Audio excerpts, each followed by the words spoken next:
Hello everyone, welcome back to the Mystery Channel 33. I am Tatiana. I'm here to help solve more missing women, surely men cases.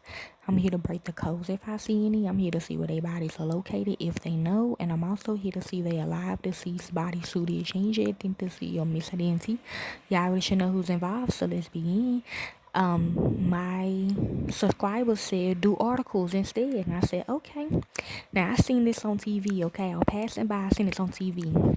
It is titled "Justice for David Josiah Lawson." He is cute. This how he look. I know the women that did it, okay? I was gonna do one on, cause they in the Bible, but I kept getting pushed back. So I'm gonna go ahead and put them in there though, so y'all can see. So let's read it. I only got 5 minutes. Hopefully I can do this in 5 minutes.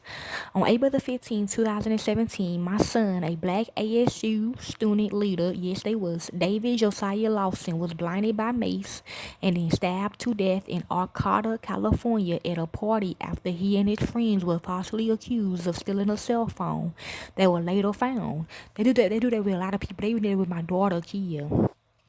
As my son laid down, the suspect's girlfriend said, and my cousin, I hope that nigga dies. The suspect was arrested and shortly after released due to the mishandling of the preliminary hearing by the Humboldt County DA's office. This propelled the community to join me to fight for justice for my son. Since then, there have been a series of cover-ups, 3 different chiefs of police, Bosch investigations, and clear examples of systemic racism, nepotism, and conflicts of interest by both the city of Arcata and the Humboldt County DA's office. My son even made a song about this called Little Homie. The National Police Foundation investigated the handling of my son's murder and published its findings in a 67-page report in which they found gross incompetence and mishandling by the first responders who, yes, in both the preliminary hearing and sequential criminal grand jury procedure, the DA's office similarly acted as a defense for the murderer. An outraged juror broke their silence and spoke at a local television news station and publicized the brazen injustice and systematic racism within the grand jury crowd. According to the juror, Assistant DA Joel Buckham pushed for self-defending findings rather than a conviction. Additionally, he appeared to intentionally confuse jurors when presenting the case. The murderers were not held accountable and is living freely in Humboldt County. Since my son's passing, I have traveled almost every month to Humboldt County from Southern California, pleading with leaders of the community and law enforcement to bring closure and justice to our family. I have fought diligently for justice for my firstborn child to no avail.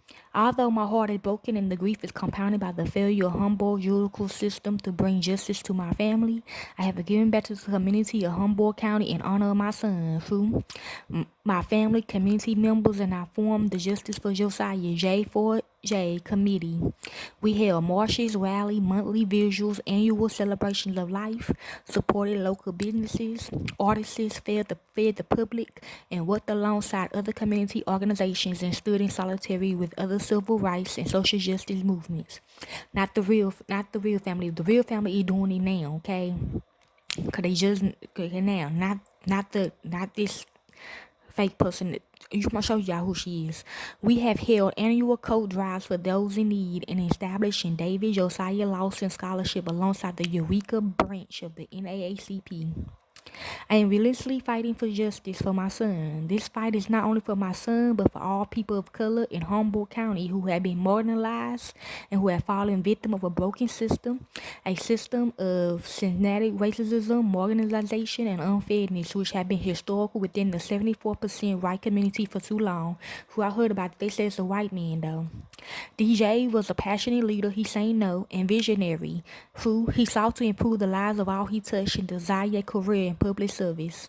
He emphasized ambition, love, and compassion. He was an outstanding son, big brother, grandson, nephew, and mentor. Our family feels he lost deeply and endlessly. Our family need closure so that we can properly mourn his loss. Justice delayed is justice denied, not only for the victim but for all society. As his mom, I would never give up the fight. In solitary, Charmaine Lawson, Mama David Josiah Lawson, Justice for Josiah Committee. And these are some pictures. like to help with this case, y'all can. I don't do this for the fame or the money. I do it because it's what I love to do. And to the real families of these victims, corporate America will set you up.